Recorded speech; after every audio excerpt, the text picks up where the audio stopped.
Good morning, slaves. When I'm in Rochester and I want to see burning cop cars, I watch Rochester in the Media, home of the motherfucking resistance.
I'd like to welcome everyone to the Community Commission to Review the Civilian Review Board.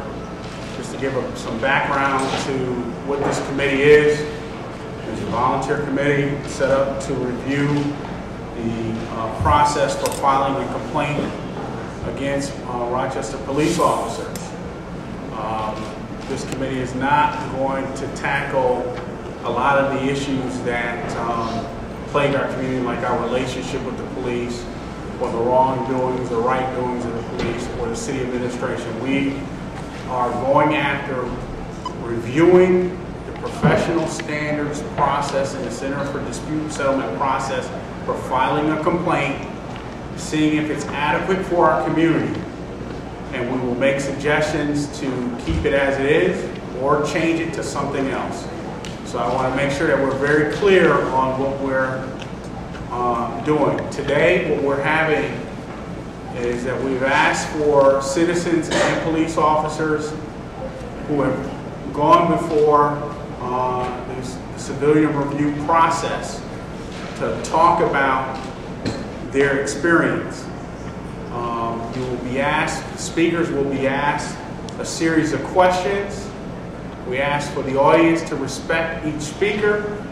Please do not disrupt the people speaking. We are recording this so that we can use it in our decision-making process down the line. I would also ask that people stay on message and on task. We are not going to be able to deal with some of the tough issues that you want to deal with in this meeting, because this meeting is about the experiences of people who have gone through professional standards, whether it be citizens or police. So I would ask people to respect the people who came to speak openly today. We may have differences of opinion, but everybody has the right to their opinion. Chief, I don't know if you have anything to add to that. Just want to welcome everyone, and we appreciate the people who are participating in the panel, as well as the people who have chosen to sign up and speak their mind as well.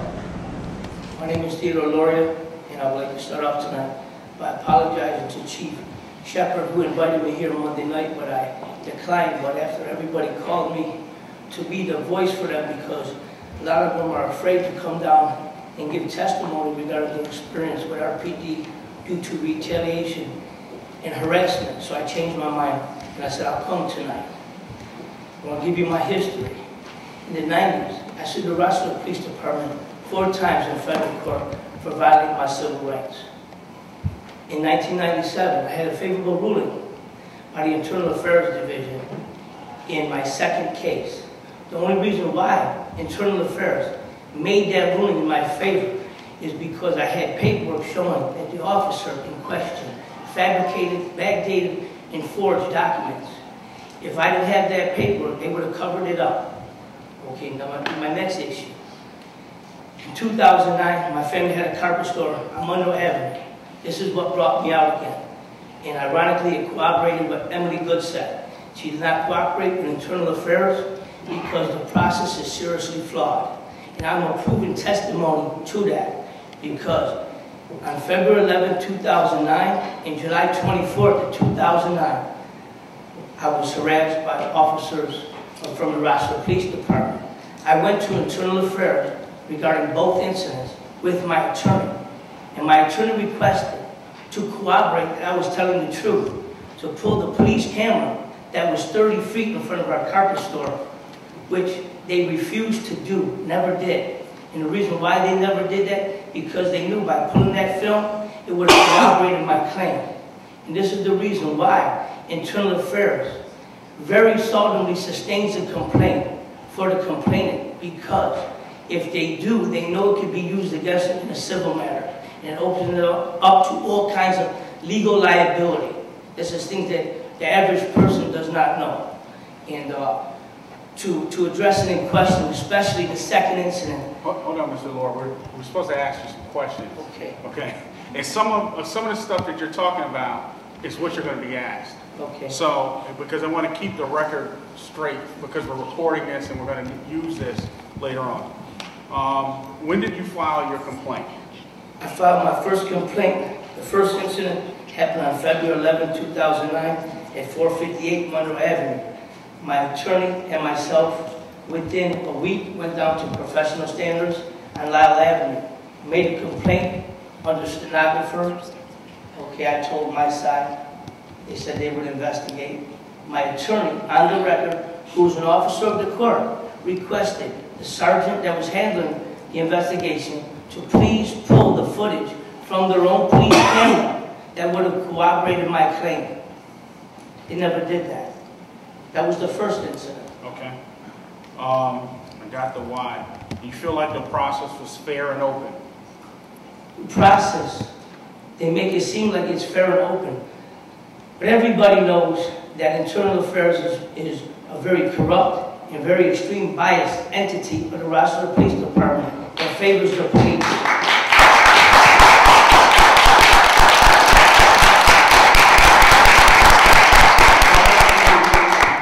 How much communication did you have with Center for Dispute Settlement, or PSS?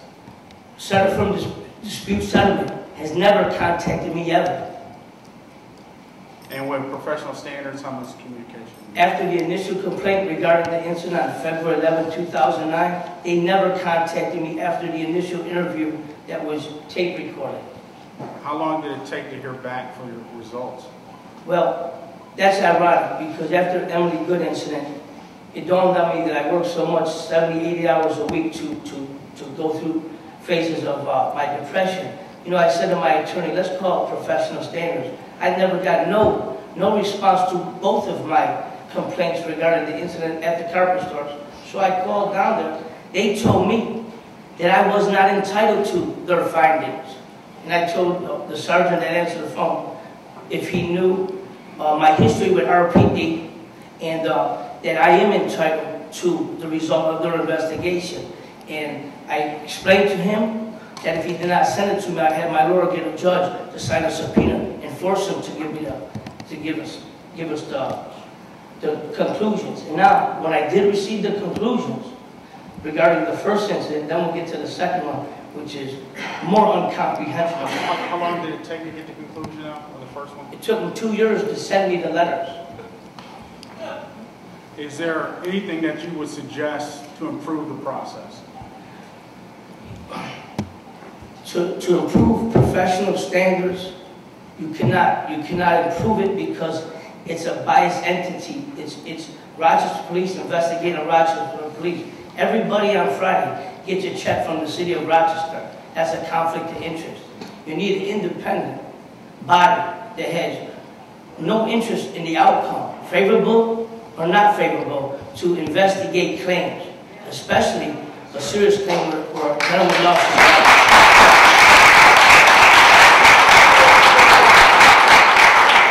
Thank you, Mr. Moore. Thank you. I would like to address the second complaint. Is that possible? Yes, but if you can do it speed. Okay. The second complaint. After the February 11, 2009 incident, within 10 days we filed a federal lawsuit in federal court for violating my civil rights. In regards to that, I was retaliated against for doing that on July 24th, 2009. An Officer Reeves in question, called animal control and fabricated and made up a story that my animal that was in my property, my carpet store, was unleashed and unlicensed. Animal control came down, gave me 2 summonses for having a dog unleashed and unlicensed, even though he was on my own property, under my control at all times, and he wasn't required to be licensed because he was not over 4 months of age due to the agriculture law.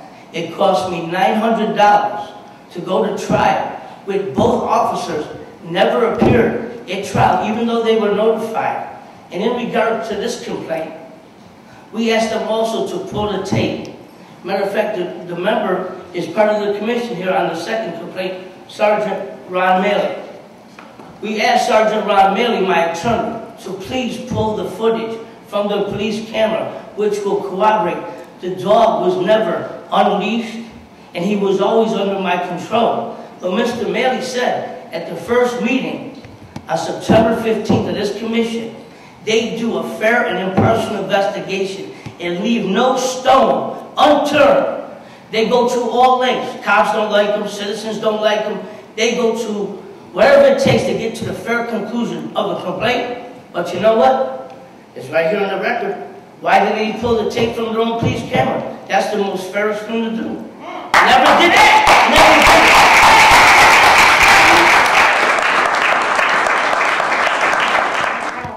Started September 9th when my son was arrested. Could you speak up a little, please? Yes, my problem started on September 9th when my son was arrested. I'm not against being arrested. If he does something wrong, he should go. But after he was arrested, they took my son 2 blocks from where they picked him up at, handcuffed in the back of a police car, and they maced him. They blackened his eye, and they scarred his left shoulder. When he came home to me scarred and battered and bruised, I wanted to know why. So I called the police department, and they gave me the number of the police officers who were involved and to their superior. When I talked to their superior, he told me that he was going to investigate it and get back in touch with me and let me know what happened. He called me 10 minutes later and told me his investigation was done and it was justified in what they did. His investigation did not go to the place where he was arrested. He didn't talk to anybody that was involved. Only person he talked to was the officers. After that, he said he would investigate more because I wasn't satisfied. So we went downtown to file a complaint. They told us we had to get a lawyer and come back. They wouldn't let us pull none of the files to even find out why he was arrested. We later found out that they said... Hold on, Ms. Lewis. So you went to file a complaint and you were told... First, they told us we had to go and get a copy of the arresting statement. But they said we couldn't get that because we weren't lawyers. And he wasn't the complainant. So then we had to go down to room... They sent us to room 123. And they said we could file a complaint there. There they told us that our lawyer would have to do it, that we weren't able to do it. Do you feel like the process was fair and open? Not at all. How much communication did you have with professional standards? I called them. I still have not received a call back from them. Is there anything that you would suggest to improve the process? Yes, there's a lot I could suggest. But we need to have, actually I'm looking around now, and a lot of people that were complaining about these situations that were supposed to be here is not here. And I think that's our first step. If we can complain about it, we should be able to show up and do something about it. We need to have a system involved where there are other people governing some of these situations that's going on, as in instead of letting the police do this investigation by themselves, Thank you, Mr. Lewis. You're welcome. Thank you, sir. There's a show on TV that I like. It's called the Tosh.0 Show, and he does something called the web redemption. With all respect, and I don't mean to make light of the matter, I feel like I'm doing redemption. Last time I was here, with all respect to Mr. McFadden, who wasn't involved in the incident, I was very rudely and unfair and unprofessionally cut off. I asked that I be allowed to read something I prepared that'll be about 3 minutes, and I'll be glad if you can ask me some questions. Appreciate it. Thank you. Thank you, Chief. My name is David V. Some of you may know me by Davy V. I'm a filmmaker and freelance writer with the majority of my work centering on exposing the corrupt Rochester Police Department. In a letter recently that Bob Lonsberry wrote to the mayor, titled A Note to Mayor Richards, Lonsberry told the mayor that he, together with the R.P.D, should, quote, charge their guns and, quote, attack David V. That's me. Lonsberry's letter to the mayor was prompted by my support to Emily Good, who was falsely arrested by Rochester police officer Mary Mazzeo, who was upset that Good had videotaped and conducted a racially profiled traffic stop of an African-American motorist, despite of what Mr. Mazzeo may want you to believe. Then weeks later, several R.P.D officers showed up while we were holding a support meeting for Emily Good, and they retaliated against innocent citizens by pulling out kids' rulers, pink, hot pink, and measuring cars that were parked away by a half-inch over the law and ticketing them. In his letter, Lonsberry told Mayor Richards that for the past 20 years in Rochester, me and my father, the late Mario Rivera, have been the most passionate and relentless anti-police activists. While I never care for anything that Lonsberry has to say, in fact, all he does is poison Rochester's radio airwaves with his sick, racist rhetoric, I took his statements about me and my relentless passion exposing the corrupt R.P.D as a compliment. Since the mid-'80s, when I used to tag along with my dad on these streets on marches, rallies, and press conference with Al Sharpton, I've seen how the Rochester Police Department has just gotten worse over the years. Having myself won 2 lawsuits right across the street in the federal building against the city of Rochester and the R.P.D, I know all too well how the R.P.D gets down, and I know internal affairs. And I must say that internal affairs is a joke. In fact, I put it right up there with the current Civilian Review Board, which is now in place, where cases are referred to the Center for Dispute Settlement, which has absolutely no subpoena power whatsoever, which has no power, period. Where the outcomes and any recommendations are submitted to the chief, sitting next to Mr. McFadden right now, for him to have the final decision on what to do. Simply put, it's a roundabout BS way to get to the same end result. The police policing themselves. I have a problem with seeing officers such as Lamar Cousins, who on serving on different panels I learned from the R.P.D, who along with Nick Joseph illegally entered my home in 1997 and beat me and falsely arrested me in retaliation for me having videotaped Nick Joseph's brother David Joseph weeks earlier abusing an African-American motorist during a traffic stop.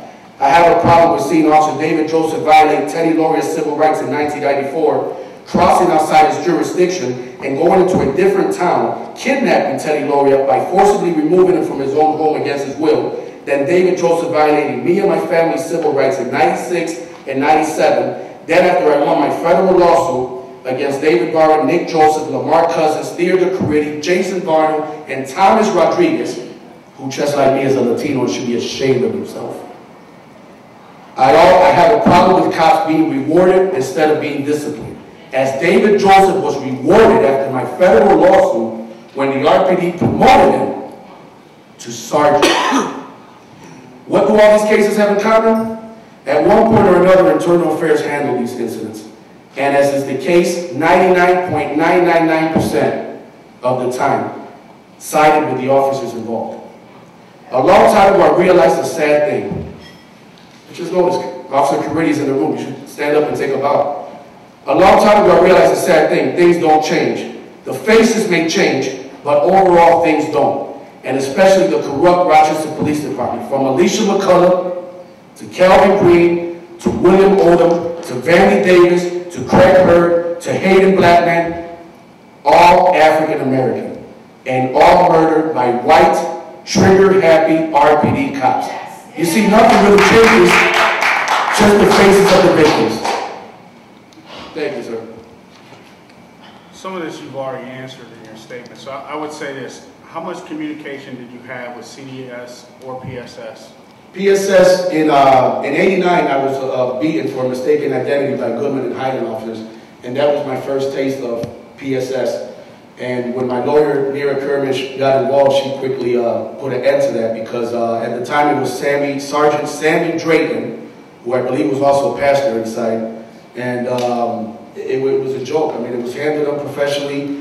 I shared with Mr. Loria, wherever he is in the room, there's about more than 2 years. They dragged their feet against. This was '89, you know. In my second case, I didn't have, based on my attorney's, job, basically, she told me basically that not to go that route at all. I mean, there's no trust. I don't have trust in it. The public that I've met and encountered all have the same thing. I have not heard one thing good about the process. It's policing themselves, and that's the main issue right there. It's like everybody's blind. Is there anything that you would suggest to improve the process? It's sad. 25 years ago, like I said, my dad called for a civilian review board with real subpoena power and real investigative power. What I suggest is the same thing. I'm getting old. I'll be 41 next month. And it's sad that, my dad's been gone from this world 18 years. And I carry that pain every day. And nothing has changed. It's like, I can't even go to my dad's grave and say, Pops, you know what? We did it. It paid off. Nothing's changed. What I suggest, people know what they need to do. It's known. I give you respect. I mean, I know you know, but I know one man can't get it done. And it starts with a civilian review board. The Center for Dispute Settlements, it's a joke. I mean, I don't even want to be disrespectful and say it's a joke, but I really can't say nothing good about it. And people know. And I really feel, I want to say something last thing, I really feel there's a ticking time bomb in this city. I feel it. I'm on these streets every single day. And if I hear youth, not older than my son, who'll be 10 in the 29th of this month, God bless him, David. If I hear youth saying they're going to take a cop out and mention the Ponzi in the same sentence, something's wrong, guys. Something's wrong. And I'm telling you, don't take my word. Take the temperature in the streets. It's getting hot. Yeah. Thank you, Mr. Can't get away with it.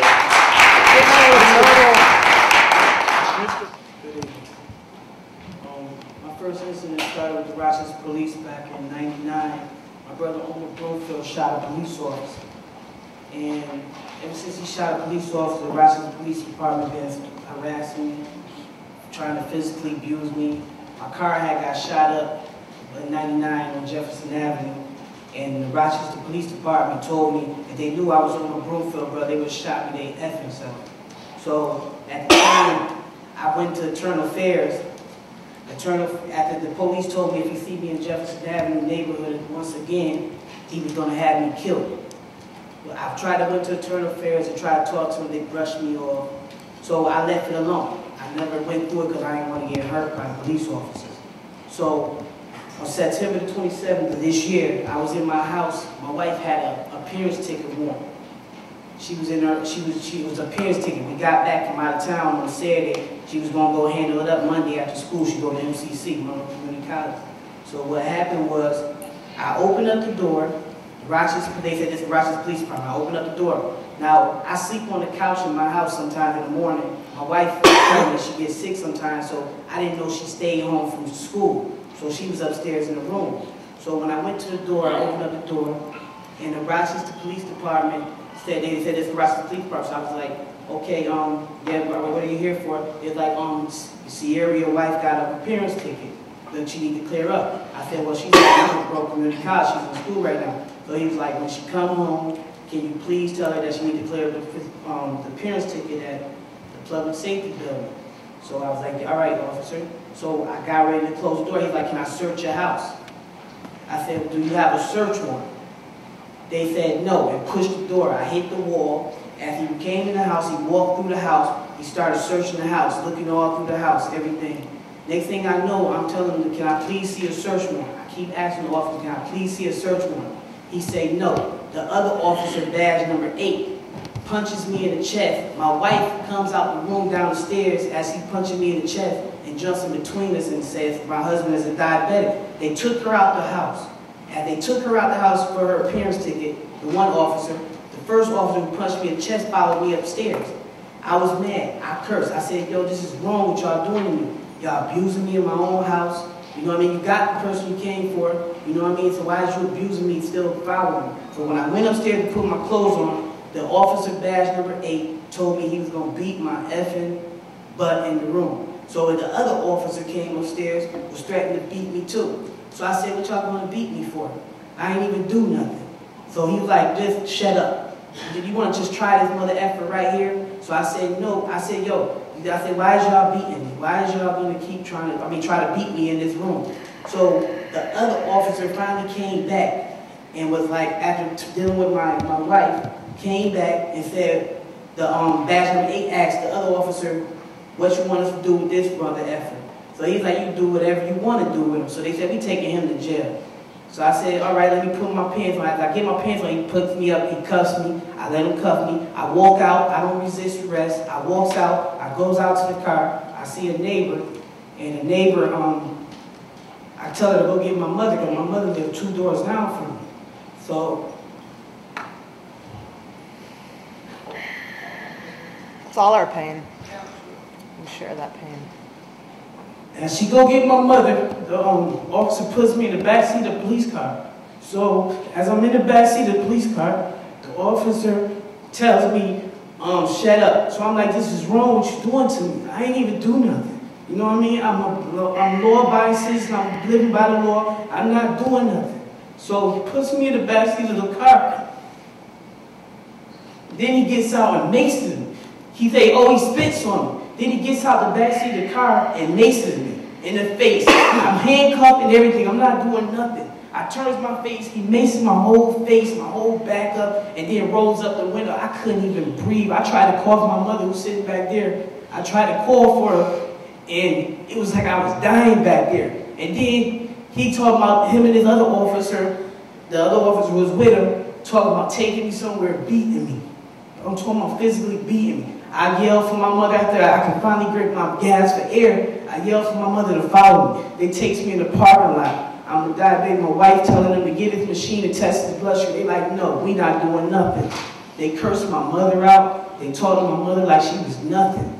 You know what I mean? So after they did all that, the sergeant came. The sergeant, they took me downtown. After the sergeant took me downtown, they took me to the public safety building where you go wash your mace off your face. And as you wash your mace off your face, they was like, well, we can take you out this car right now and you can fight my partner head up right now. I said, y'all gonna kill me. I'm not gonna fight. There's no cameras underneath this public safety building where you washing your mace off, where you're supposed to wash the mace off. So then he starts saying, who you think they're gonna believe, you or me? You or me, you've been giving the Rochester Police Department problems for years. I said, no, I haven't. They said, you've been blaming us for years. I said, I don't blame nobody for nothing I ever did but myself.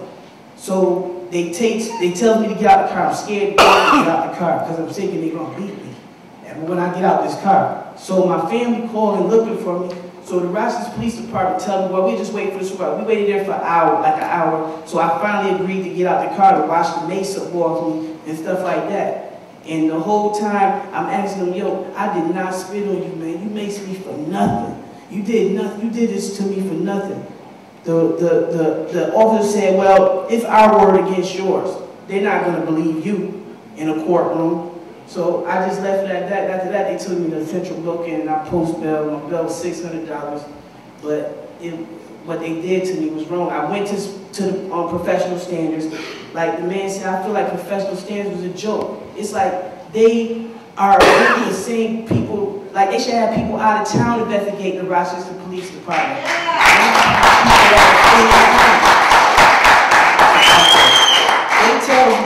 They tells me that it's going to take this certain amount of time.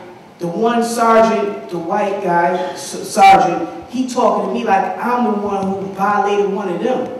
I didn't do nothing to him, but I guess it's part of the way they interrogate you. So I'm telling them, today I just took my wife there, my mother just went there, and my wife said she felt very uncomfortable there. You know, I don't feel like the professional standards is going to do nothing about this. I'm going to court today. I had to go to court for my charges. They wanted me to plead guilty. I'm not pleading guilty to nothing because I didn't do nothing wrong.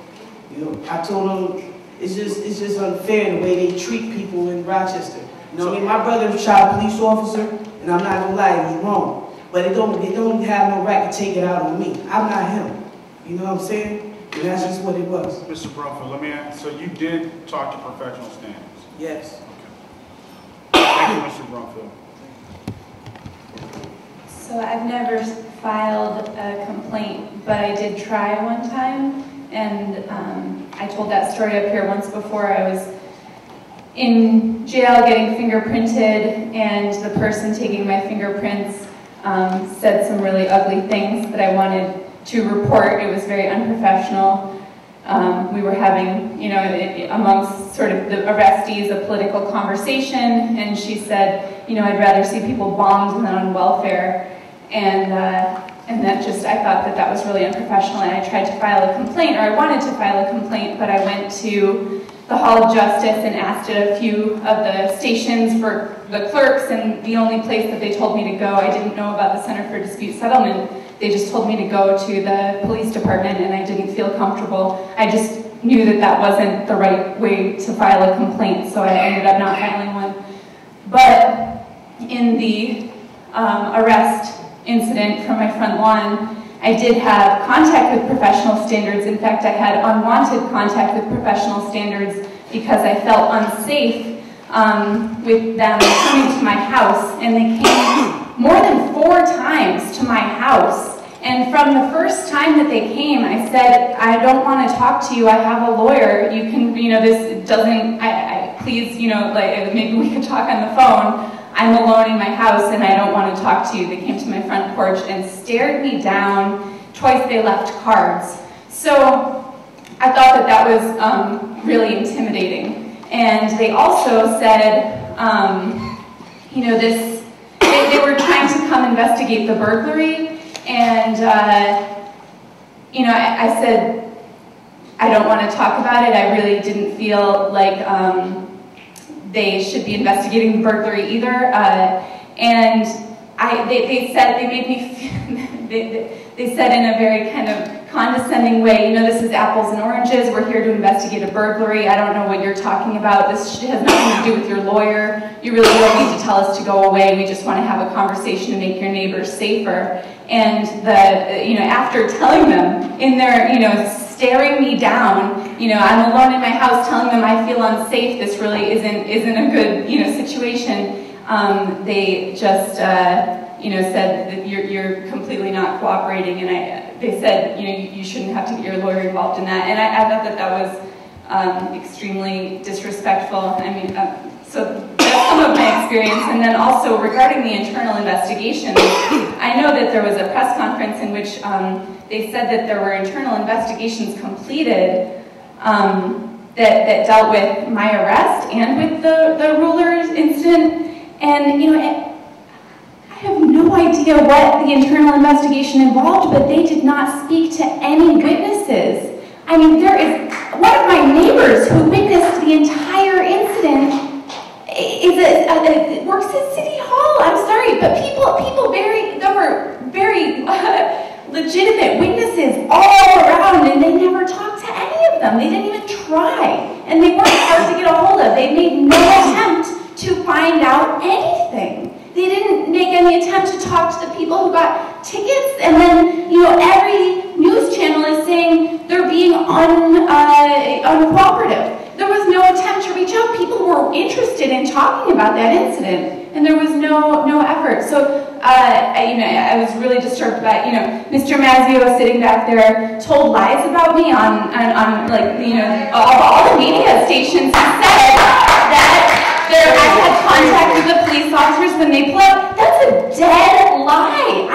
Mr. Mazzeo, I'm sorry, like, I'm really curious. You know, I don't really want to have contact with you, but I am curious. Maybe you could write me a letter and answer that one.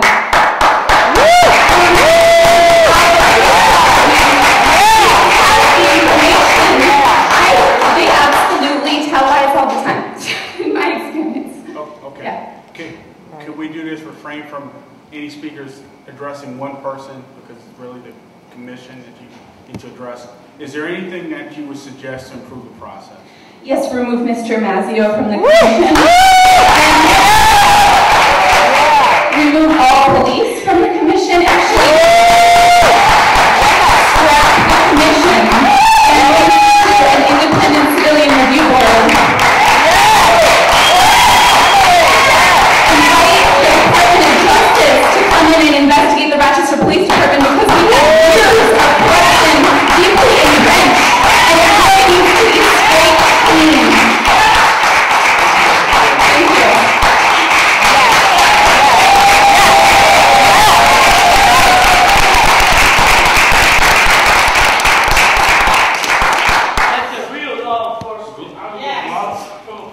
street coming here and monitor R.P.D. Everybody will have an opportunity to speak. We got to respect the process, please.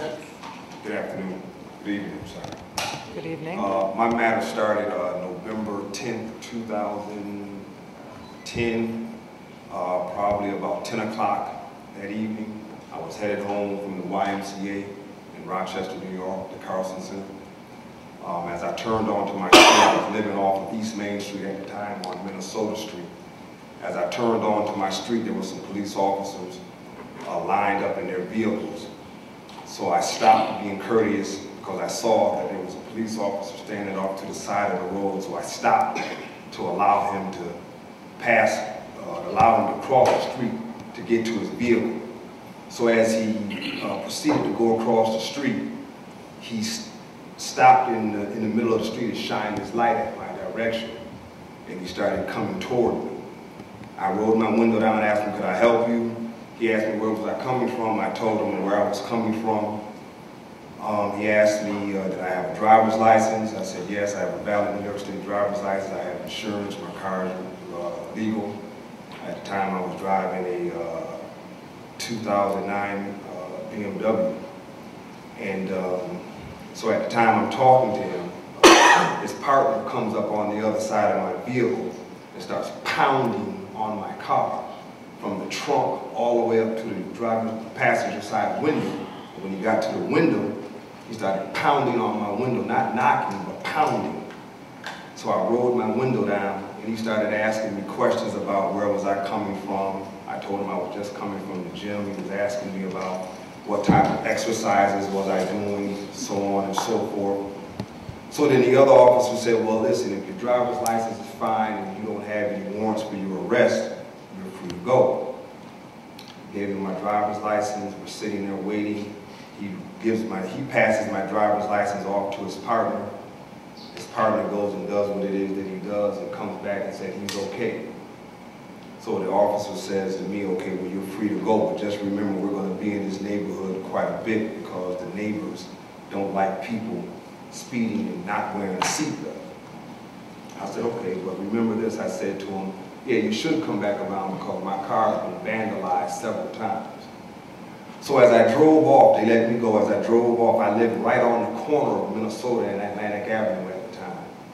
I really didn't like what I had experienced. So I said to myself, I'm going to go in, call 911 and ask for a supervisor to come out. So I go in, I call 911. I waited a few minutes for a supervisor to come out, and no supervisor ever showed up. I called 911 again. The 911 operator told me that a supervisor will come out. Hung up, waited a little while longer. So a few minutes later, I hear someone ringing my doorbell frantically. So I go up and I pick up my intercom. I said, who is it? They said, it's the police. Come get your fucking ticket. So I said to myself, come get the police, come get my ticket. So I didn't have any clothes on because I had taken off my gym clothes. And when I was approaching my door to go downstairs, I heard some conversation between the police officer and someone else, but I couldn't tell who it was, but come to find out it was my neighbor. So I could hear the police officer asking my neighbor, where was Daryl Vickers? So he said, oh, he lives upstairs. So I see them push past my neighbor and they run up my stairs. And the first lead officer says to me, oh, you want to fucking complain, tough guy? Here's your fucking ticket. So he throws the ticket in my door. So I in turn kicked the ticket back out the door to him and said, you can't give me a ticket after you told me I was free to go. How you gonna bring a ticket to my house? So there was a couple words exchanged between he and I told him, yo, get out of my house, man, and I slammed the door. So they go back downstairs, and a couple minutes go by. Now I'm still waiting on a supervisor to show up. No supervisor ever showed up. So I go back downstairs, police, 2 cops are still outside. No supervisor, so I go back upstairs, but this time I leave my door open downstairs in the hallway so that if the supervisor were to show up, they could just walk inside.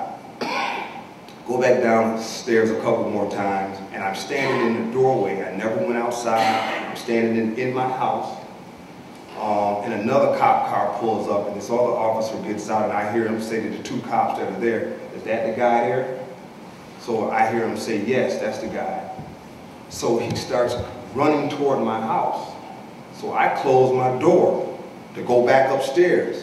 They kick the damn door in. Kicked the door in, grabbed me, slammed me up against the wall, roughed me up, put me in handcuffs, drugged me out of my house, literally, threw me in a cop car with the windows rolled up, with the heat on 100 degrees. Didn't open the door, so a sergeant eventually showed up. So that was what prompted me to wind up at Internal Affairs, if that's the proper name for it. So you still haven't gotten the results? No, this November 10th will be a year, and I've only gotten 2 communications. So then last month, or about 2 months ago, I called to find out, I called Chief Shepherd's office to find out what was going on. I even reached out to you to see if you could assist me with trying to find out what was going on, and I still haven't heard anything as of yet. Is there anything that you would suggest to improve the process? I would have to assist with a young lady that just went before me.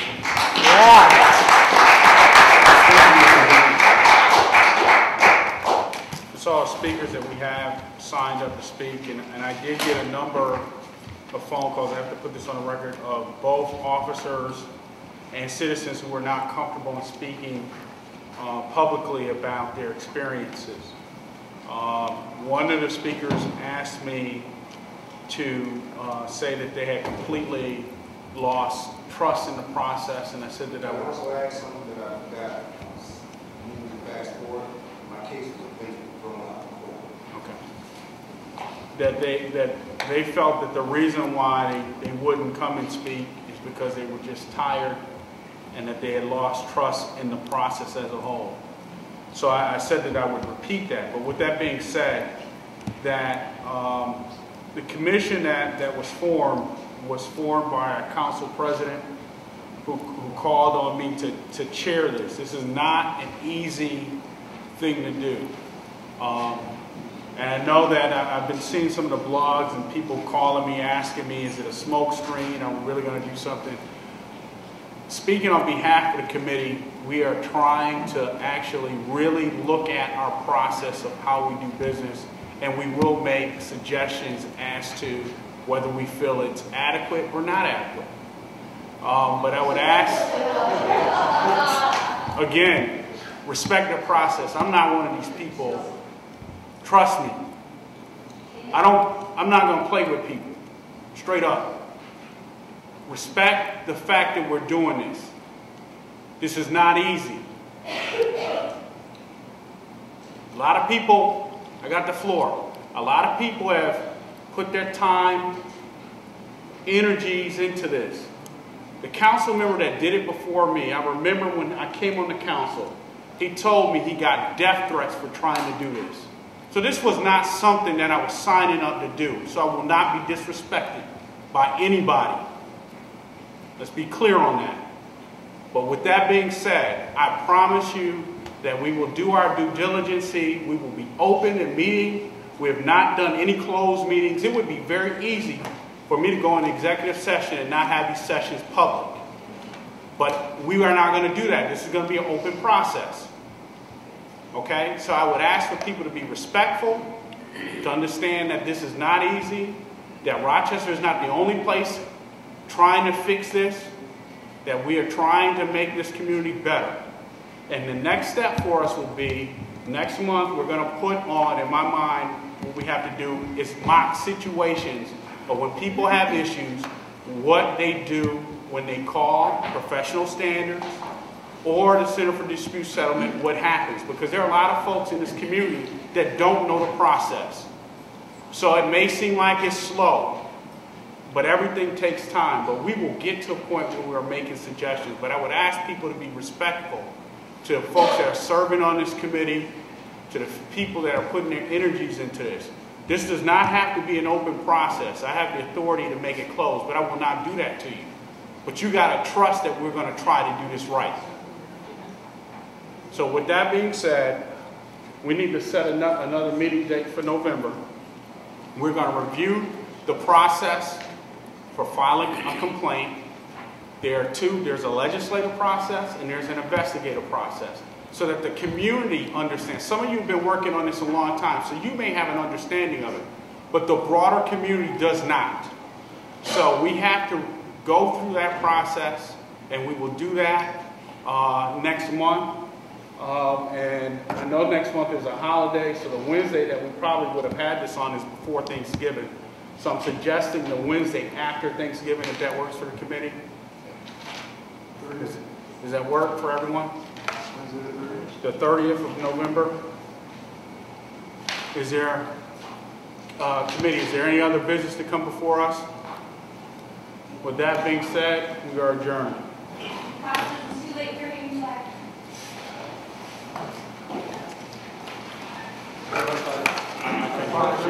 I couldn't hear what she said. I'm sorry. But I didn't. But I didn't. When you disrespect me, you're going to get it back. The fact that you say is condescending and insulting. But I didn't do it. Part of the smoke screen.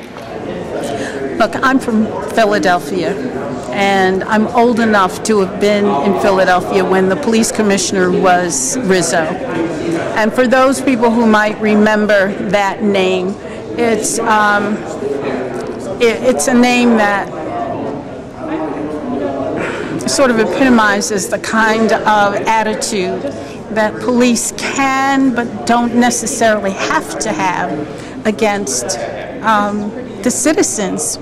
And unfortunately, those citizens who are not a part of the power structure, you know, people who aren't wealthy, people who aren't even middle class, people who are the other, meaning not white, people who are women, we get treated differently. And I see that here in Rochester, and it's scary. And so I'm here because if I'm not here, how can I ask anybody else to be here? And the only way to hold our politicians accountable is to be there or to be here. So that's why I'm here, to make sure that what Adam McFadden said he wanted to start not only gets started but gets finished.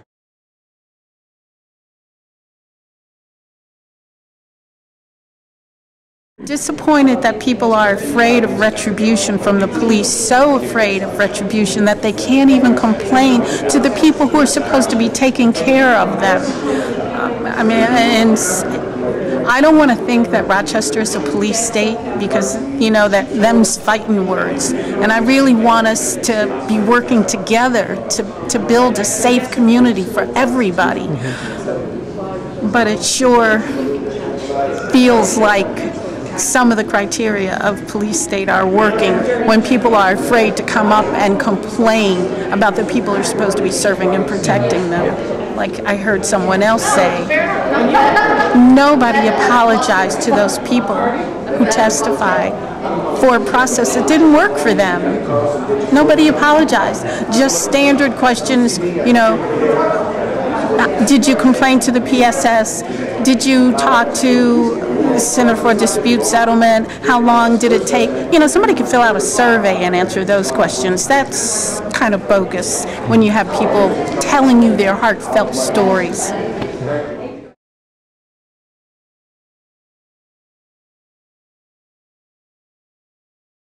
Well, I think Adam was annoyed that the crowd was the crowd, that the people were speaking. And so I think he was annoyed at that. But you can't expect in a state that we're in, you cannot expect people to come to a meeting like this and be polite. They want you to do what they want instead of what you want.